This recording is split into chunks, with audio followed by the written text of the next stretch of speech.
ओगड़दानी, त्रिकालदर्शी, कैलाशी, अविनाशी, भगवान भूत भावन भूतेश्वर, मेरा त्रिकालदर्शी, कुबेर भंडारी, मेरा विश्वनाथ शंभु,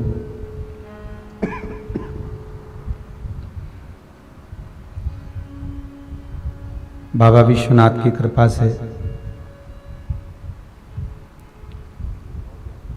कुबेरेश्वर महादेव के इस पावन प्रांगण में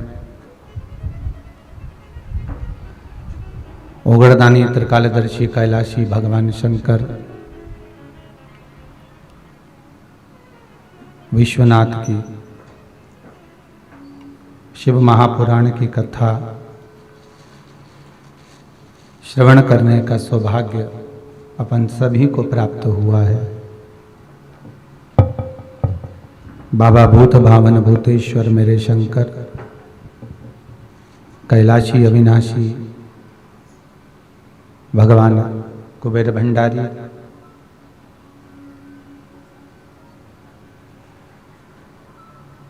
देश विदेश में विराजमान होकर टीवी चैनल के माध्यम से निरंतर शिव महापुराण की कथा श्रवण करने का सौभाग्य अपन सभी को प्राप्त हुआ।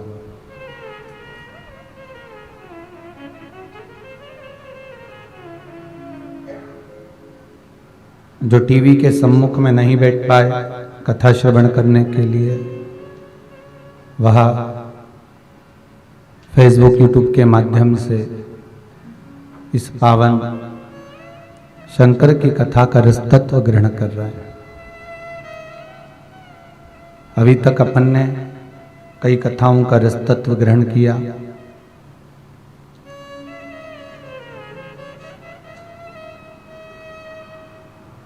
जिसमें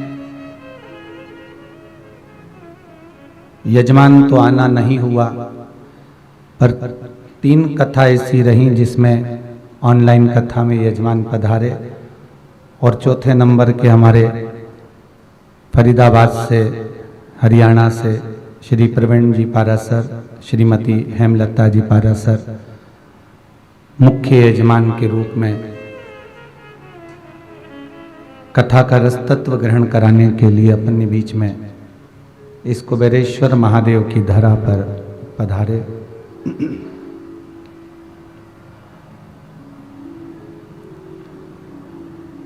पाराशर जी, आप चौथे नंबर के यजमान हैं जो यहाँ पधार कर कथा का रसतत्व ग्रहण करा रहे हैं।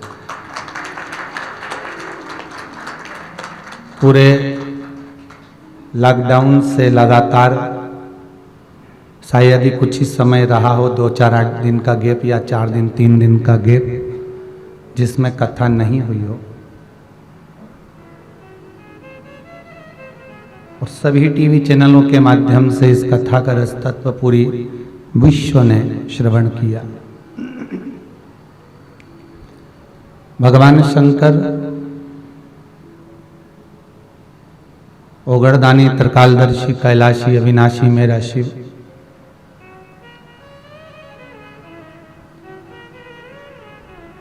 जिसकी महापुराण हम श्रवण करने के लिए बैठे हैं, जिसमें 24,000 श्लोक हैं,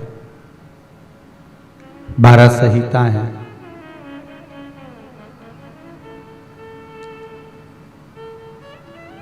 और इन 24,000 श्लोक के 12 संहिताओं के एक शब्द को भी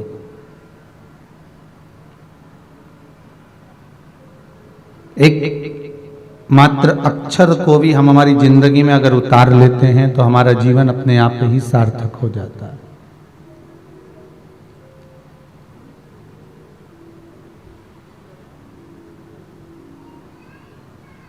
और एक नहीं, अनेकों भाई शिव भक्त भगवान शंकर की कथा को अपने हृदय में उतारे, और इस कथा के शंकर की पूजन के जो विधान है, शिव महापुराण के जो उपाय हैं या शंकर भगवान के चरणारविंद का जो रज तत्व है उसको ग्रहण किया। और ग्रहण करना केवल साधारणता ग्रहण करना नहीं होता कि ये कान से सुना, ये कान से निकाल दिया, बचा कुचा था कपड़े में से झटकार दिया। घर गए तो लोगों ने पूछा कहाँ गए थे, तो क्या शिव महापुराण में गए थे, क्या लेकर आए, सब वहीं छोड़ आए।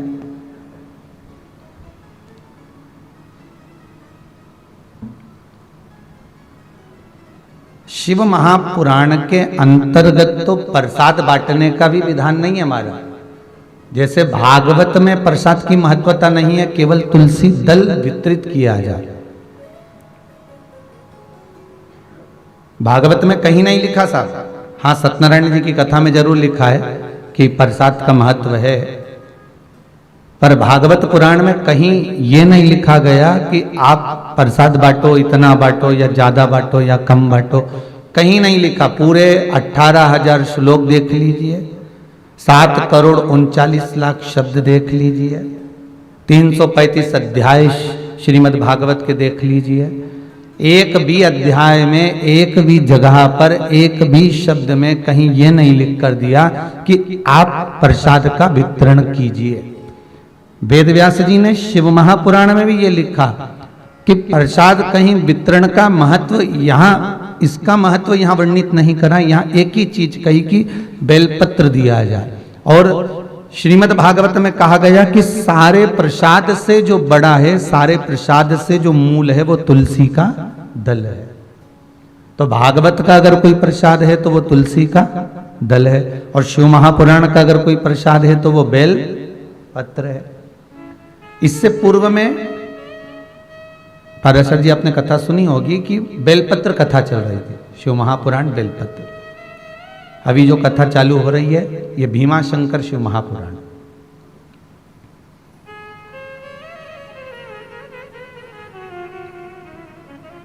पता नहीं भीमाशंकर शिव महापुराण कैसे निकल गई है। कई लोग कहे गुरुजी आपको पहली कथा से चालू करना था सोमनाथ जी से, और आप सीधे भीमाशंकर छठे पे पहुंच गए। तो हमको ऐसा लगा हो सकता है कि जजमान के कोई परिवार वाले या यजमान ही कहीं के 6 ज्योतिर्लिंग पहले से करके बैठे होंगे, इसलिए डायरेक्ट भीमाशंकर पहुंच गए होंगे।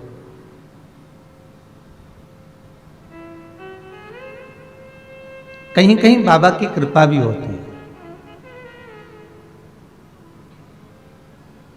बेलपत्र शिव महापुराण में कहा गया कि अगर कोई के प्राण छूट जाते हैं, मान लो किसी के प्राण अगर चले भी गए, तो शिव महापुराण की कथा कहती है, स्वयं स्कंद पुराण कहती है, स्वयं अग्नि पुराण कहती है, लिंग पुराण कहती है, नर्मदा पुराण कहती है कि अगर मान लो किसी के प्राण छूट भी गए, प्राण चले भी गए, तो वो जो जीवात्मा को लेकर जा रहे हैं राम नाम सत्य कहते हुए, और किसी वो जीवात्मा ने जिंदगी में कोई पुण्य करा ही नहीं, कोई सत्कर्म करा ही नहीं मान लो, पर उसने उस जीवात्मा को ले जाते अगर मान लो कहीं बेलपत्री का पेड़ मिल गया और उस बेलपत्री के पेड़ की छांव उस जीवात्मा पर पड़ जाती है, तो शिव महापुराण की कथा कहती है कि पापी से पापी जीव भी कैलाश अधिपति के धाम में पहुंच जाता।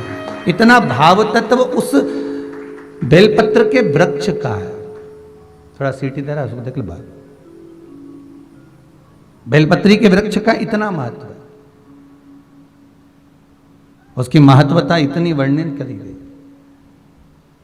तो जरा विचार करिए कि शंकर भगवान के पास हमें जाने पर कितना सुख मिलेगा। मात्र बेलपत्री के वृक्ष के नीचे से कोई अर्थी ही निकल कर चली गई।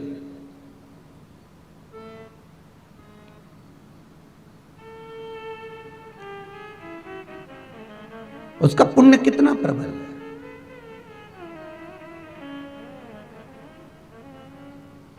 किसी ने एक पत्र लिखा था, यहां पत्र तो वाला नहीं लाए, लेटर आया है किसी का,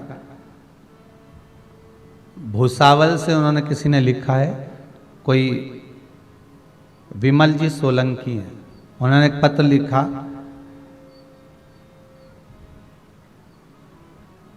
कि हमारे गांव के पंडित जी हमसे कहते हैं कि जब तुलसी का दल अपन हाथ में लेते हैं तो साक्षात भगवान हरि, भगवान विष्णु हमारे हाथ में रहते हैं, हमारे हस्त कमल में रहते हैं, साक्षात भगवान विष्णु।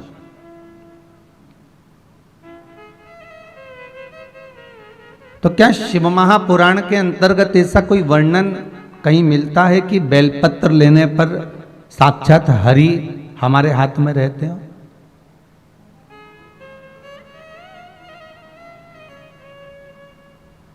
महाराज केवल एक ही पुराण की बात नहीं करेंगे, आप स्कंद पुराण को भी उठाइए और लिंग पुराण को भी उठाइए, नर्मदा पुराण को भी उठाइए, शिव महापुराण को भी उठाइए।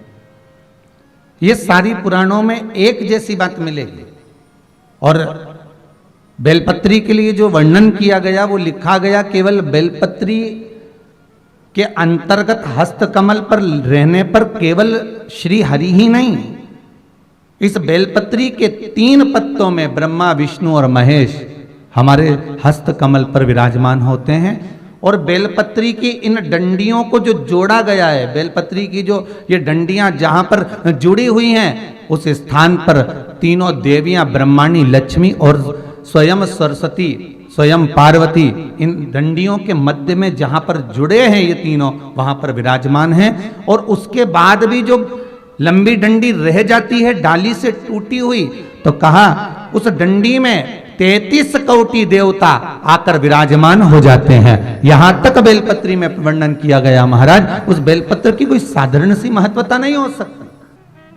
आपको पहले भी कहा, आज फिर कहते हैं, 11 वर्ष तक प्रतिदिन अगर कोई व्यक्ति एक बेलपत्र शंकर पर चढ़ी हुई प्रतिदिन खा ले, उसके मुख से निकली हुई वाणी कभी मिथ्या नहीं हो सकती। अच्छे से अच्छा जोगी, सन्यासी, तपस्वी, साधक, उपासक भी उसके आगे फीका हो जाता है, क्योंकि उसकी वाणी निष्फल हो ही नहीं सकती। जो उसने कह दिया तो वो पत्थर की रकील होगा।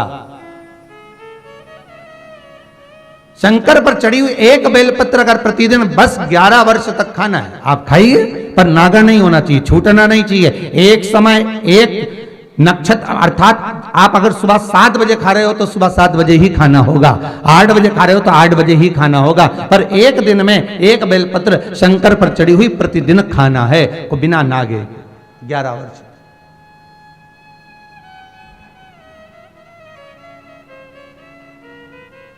हम क्यों भटके साहब? फिर निवेदन करूंगा, 6 शास्त्र, 4 वेद, 18 पुराण और कई उपनिषद इस भारत की भूमि पर इन हिंदू धर्म के लिए बनाए गए, पर उस हिंदू धर्म को छोड़कर हम जब अन्य धर्म में जाएं तो ये हमारे दुख की बात है, फिर हमारा भाग्य बेकार है। हम क्यों भटके? किस लिए भटके?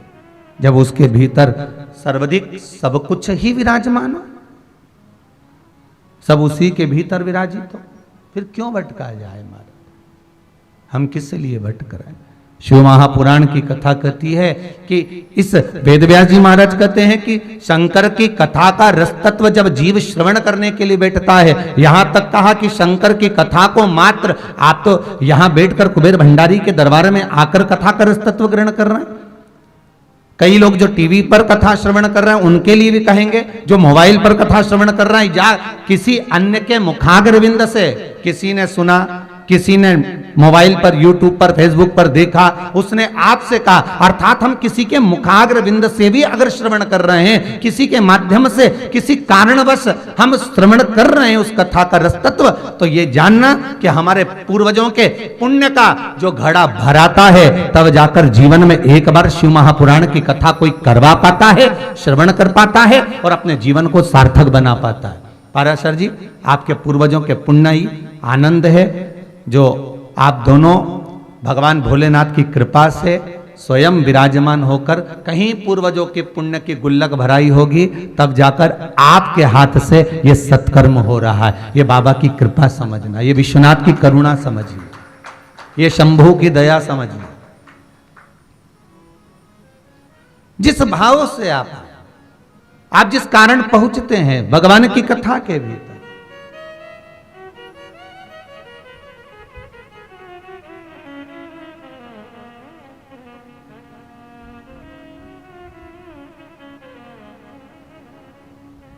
कई लोग कहते हैं महाराज जी अब तो जरा ये कोरोना महामारी समाप्त हो गई है, अब हमको सबको आने की परमिशन दो। आप 50 लोगों को परमिशन देते हो, बाकी के सब रह जाते हैं। हमने कहा भाई बात इतनी सी है कि हम परमिशन तो दे दें, पर यहाँ पर व्यवस्था भी तो उतनी हो। महाराज बुलाने को सबको आमंत्रित कर दें, सब आ जाओ, पर उतनी व्यवस्था रुकने की, रहने की, आधिकाधिक व्यवस्था भी तो हो। महाराज जब शादी रहती है ना किसी के घर में, और वैसे कोई जाए और शादी में जाए, दोनों में अंतर है। हो वैसे ही कोई जाए ना तो उसके लिए तो कहीं अच्छी वीआईपी व्यवस्था रह जाती है, पर शादी में कोई आए ना, शादी में बुआ जी आई है, हाँ तो आइए तो आन दो, हल्दी का तिलक मिलक पहले लगा दें, चावल मावल लगा के अंदर प्रवेश कर लिया, और माताएं 2-4 गीत भी गा लेती है बड़े प्रेम से, बेन आई ननंद आई जो भी आया तो गीत मीत गा के अंदर तो ले आई। बस उसी समय पर जो गीत गाया, हल्दी का तिलक लगाया, चावल लगाया, बस उस समय पर लगाया, उसके बाद जाएगी उसी समय लगेगा। अब उसके बीच में बुआ जी को चाय मिली कि नहीं मिली, रोटी खाई कि नहीं खाई, किसी को मतलब नहीं, सब अपने अपने में लगे, क्योंकि तैयार होए कि बुआ जी के देखे। अब अगर हम बुआ जी को देखते रहेंगे फिर तैयार होने में रह जाएंगे, इसलिए आदमी तैयार होने में लगा रहे तो बुआ जी को नहीं देख पाए। तो यहाँ कोई विशेष अगर फंक्शन है, कोई विशेष आयोजन है, तो आप आएंगे तो व्यवस्था के अनुसार जहाँ टेंट लगाओ, आनंद हो, तो वहाँ आराम करते हुए, आनंद लेते हुए 7 दिन यूं ही निकल जाएंगे। पर अगर आप यहाँ आ रहे हैं अनेक तरह से, तो फिर वो वीआईपी व्यवस्था थोड़ी बहुत तो देना पड़ेगी। अब साहब आए हैं तो चाय की भी पूछना पड़ेगी। अब आश्रम में आए, नहीं तो जाके कहेंगे बताओ सीहोर गए तो हमको तो पानी तक नहीं पिलाया, तो व्यवस्थाएं तो सब देना पड़ेगा।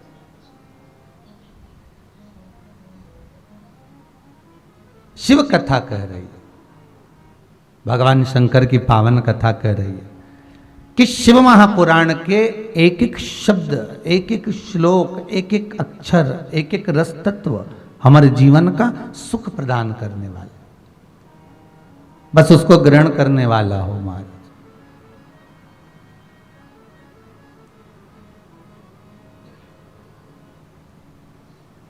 देवराज ब्राह्मण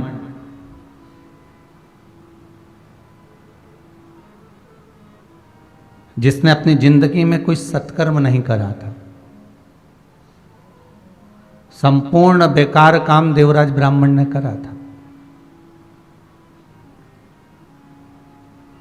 अब एक प्रश्न और उठ जाता है,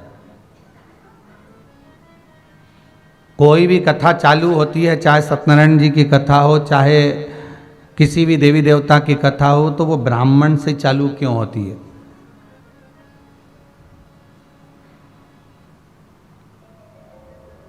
भाई अगर किसी दूसरे का नाम वेदव्यास जी लिख देते तो अभी सब डंडा लेके खड़े हो जाते। मात्र एक रेलवे स्टेशन पर लिखा हुआ था, ईमानदार बनिए, सज्जन बनिए, ज्ञानवान बनिए, व्यवहारिक बनिए, वाणी के मीठे बनिए, प्रबल बनिए, ये सब लिखा था। तो एक व्यक्ति ने उस बोर्ड को रेलवे स्टेशन पर देखा तो रेल विभाग वालों पर क्लेम ठोक दिया कि सब बनिए ही हैं, तो हम क्या है। अब उसने ये नहीं लिखा था कि बनियों के लिए लिखा, उन्होंने लिखा था कि ऐसे बनिए, पर उनको लगा कि बनिए।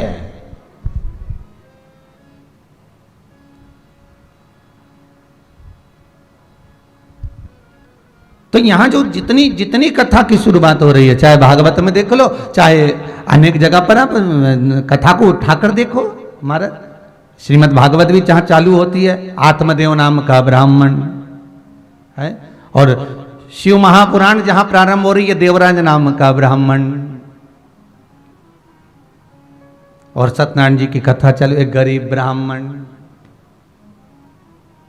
क्यों? क्योंकि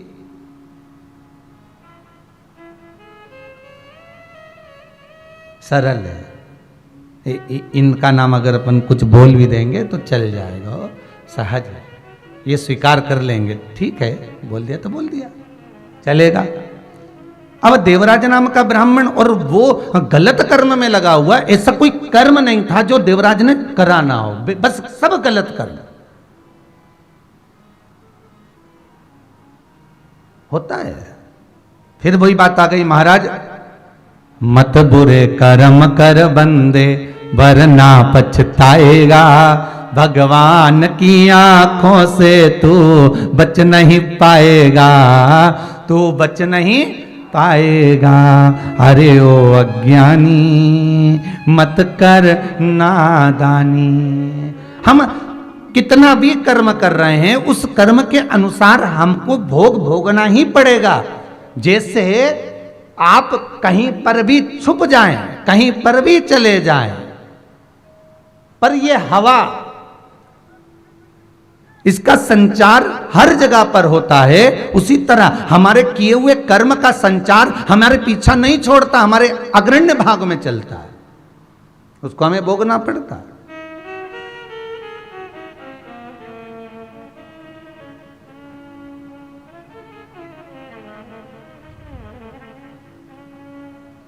महाराज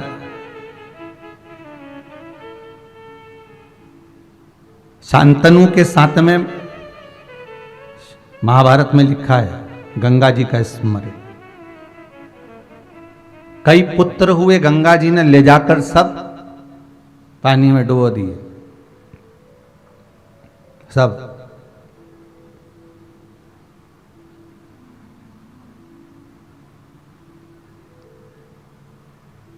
केवल एक थे देवव्रत भीष्म पितामह, जीवित रहे, बाकी के सब समाप्त हो गए। तो कभी विचार करा आपने कि लोग तो कितने खुश होते हैं कि भीष्म पितामह को ऐच्छिक मृत्यु मिली है, इच्छा से मरने वाली मृत्यु।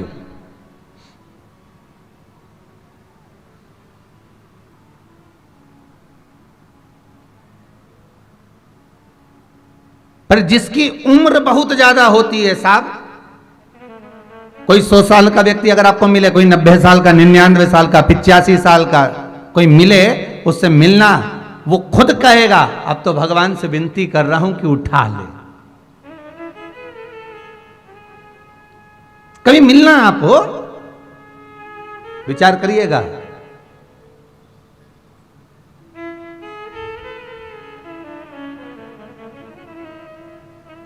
एक राजा ने विचार करा कि मुझे अमर होना है, बस निकल पड़ा और अमृत ढूंढते ढूंढते एक गुफा में प्रवेश कर गया और अमृत उसको मिल भी गया। वो अमृत पीने ही वाला था। एक कौवा बैठा हुआ था। उस कौवे ने कहा, महाराज हाथ जोड़कर निवेदन है, आप अमृत मत पीना। राजा ने कहा कि ढूंढते ढूंढते मेरी जिंदगी हो गई, अमृत सामने रखा हुआ है और ये कौवा मुझसे कह रहा है कि अमृत मत पीना। कौवा जरूर मुझसे जलता होगा, ईर्ष्या करता होगा, तो मुझे मना क्यों कर रहा है? कौवे ने कहा, मेरी दशा देख लो, मेरे पूरे पंख टूट गए, पर उखड़ गए, केवल एक मांस का लोंदा बनकर पड़ा हुआ हूं, क्योंकि मैंने अमृत पी तो लिया, अमर तो हो गया, पर मेरा शरीर तो ढलेगा ना। आपको एक बात पहले कही थी कि अगर कोई आपको आशीर्वाद दे आयुष्मान भव, तो बिल्कुल कह देना साहब नहीं चाहिए, हाथ जोड़कर निवेदन करना, तुम्हारा आशीर्वाद तुम्हारे पास ही रखो। अगर कोई आशीर्वाद दे कि चिरंजीवी भव, तो जरूर ले लेना, क्योंकि आयुष्मान और चिरंजीवी में अंतर है। आयुष्मान में आपकी केवल आयु बढ़ेगी और जो स्वरूप है वो ढलता चले जाएगा, और चिरंजीवी भव में मतलब जैसे आज हो, मरते समय तक वैसे की वैसी बने रहो। चिरंजीवी भव का मतलब है कि जैसे हो वैसे की वैसी बने रहिए। तो हमें आयुष्मान नहीं होना, हमें चिरंजीवी भव होना है। हम जैसे आज हैं, आज भी हम बढ़िया प्रेम से चने खा रहे हैं, तिल्ली का लड्डू खा रहे हैं, बोलो सही है कि गलत है? इतना कड़ला लड्डू गुड़ का चबा चबा के खा रहे हैं और अलमस्त जिंदगी जी रहे, अच्छे सारे कपड़े पहन रहे, शरीर भी सुस्त है, आनंद में है, नेत्रों से दिख भी रहा है, कानों से सुनाई भी दे रहा है, मुख से खाना भी खा रहे हैं, हाथों से कार्य भी कर रहे हैं, पांव से चल भी रहे हैं। तो अगर मालूम पड़े आयुष्मान भव होने का आशीर्वाद मिल जाए तो आयु तो बढ़ जाएगी, पर शरीर साथ देगा क्या? शरीर तो ढलता चले जाएगा, वो शरीर और ढलेगा। अब इतने लोगों का आशीर्वाद मिला, आयुष्मान भव आयुष्मान भव आयुष्मान भव, अब पड़े रहे 85 90 95, पलंग पर पड़ा है, सारा शरीर गल गया, सड़ गया। अब भगवान से कह रहा उठा ले, भगवान के तेरी बुआ जी ने आशीर्वाद दिया था, अभी तो उसका रह गया है। तो आशीर्वाद जो बढ़ रहा है वो उसी का तरीका है। अब भोगो, थोड़ा सा पड़े रहो। हमें आयुष्मान नहीं होना, हमें चिरंजीवी भव होना है। हम जितना भजन आज कर रहे हैं, जैसे हम शंकर की कथा आज बैठकर श्रवण कर रहे हैं, शिव महापुराण की कथा आज रस तत्व के साथ श्रवण कर रहे हैं, कई लोग टीवी चैनल के माध्यम से, श्रद्धा चैनल के माध्यम से, फेसबुक यूट्यूब के माध्यम से अपने घर पर बैठकर कथा का रस तत्व ग्रहण कर रहे हैं। बस भगवान से निवेदन करना कि जैसे आज सुन रहे हैं, बड़ी अलमस्ती के साथ में ऐसी ही कृपा हमेशा कर कर रखना और भगवत प्रेम में डुबाए कर रखना। हमें पटकना मत ही, हमें कहीं फेंकना नहीं।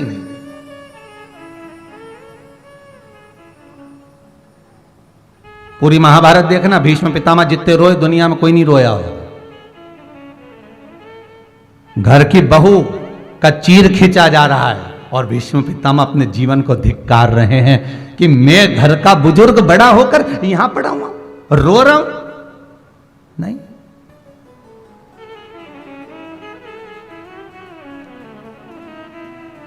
आयु जरूर बढ़ गई है, उम्र जरूर बढ़ गई है, पर करे क्या। राजन, मेरे शरीर को देख ले पर अमृत मत पीना। मैंने भी यह विचार करा था कि अमृत ढूंढ कर पीऊंगा जरूर और अमर होकर मानूंगा। अमर तो हो गया पर शरीर बेकार हो गया। राजन, छोड़ दे, मत पीना। राजा ने छोड़ दिया। सामने पड़ा हुआ अमृत भी राजा छोड़ देता है। भगवान ने जो नियम बनाया है ना, एक आ रहा है, एक जा रहा है। रचा है सृष्टि को जिस प्रभु ने, वही ये सृष्टि चला रहा है। जो वृक्ष हमने लगाया पहले, जो हमने पेड़ लगाया उसी का फल आज हम पा रहे, वही चल रहा।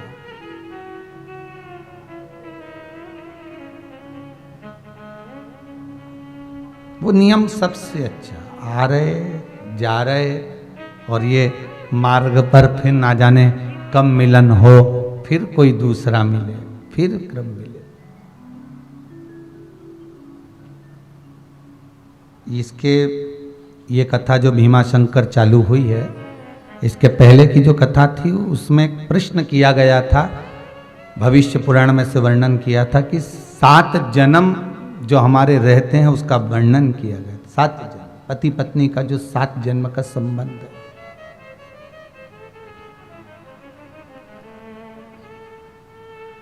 अब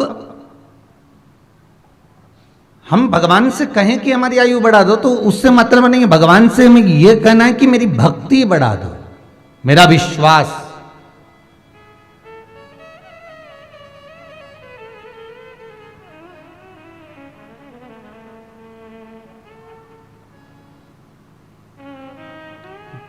विष और विश्वास, विष पिएंगे तो मर जाएंगे और विश्वास में जिएंगे तो भगवान से मिल जाएंगे। दोनों में अंतर है। और विश्वास भी उस परमात्मा पर करना, संसार पर नहीं। संसार वाले तो कब चोट दे दें, कब घाटा पहुंचा दें, कब धक्का मार दें, कोई भरोसा नहीं हमारा। ये तो आप शमशान जाते होगे तो वहीं पर बैठकर आपको ज्ञान प्राप्त हो जाता होगा कि कितना प्रेम से पाला छोरे को, कितना प्रेम से पाला बेटी को, कितना प्रेम रखा धर्म पत्नी ने, कितना प्रेम रखा नातेदार रिश्तेदारों ने। और जब प्राण छूटे रात भर रोए, सवेरे रोए, आग लगाई, वहीं पर बैठे, घर आए, मोहल्ले में से पूड़ी सब्जी आ गई, खा पी के सो गए, क्योंकि रात भर के रो रहे थे। तो एनर्जी फिर चाहिए वापिस। इसलिए उसको कहते शंकर का धाम शमशान, जहां बैठकर अच्छे अच्छे को वैराग्य उत्पन्न हो जाता है, ज्ञान उत्पन्न हो जाता है। गौतम बुद्ध, सिद्धार्थ जी केवल जाते जाते एक अर्थी को देखकर ज्ञान प्राप्त कर लेते हैं कि बस अंतिम बिंदु यही है कि पैसा छाती पर पड़ा हुआ है, उठा सकते नहीं हो।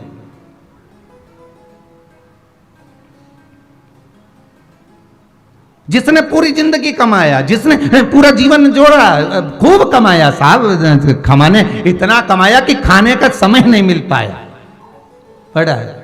अब वो जो धन है वो छाती पर पड़ा हुआ है, पर कोई उठा नहीं पाया।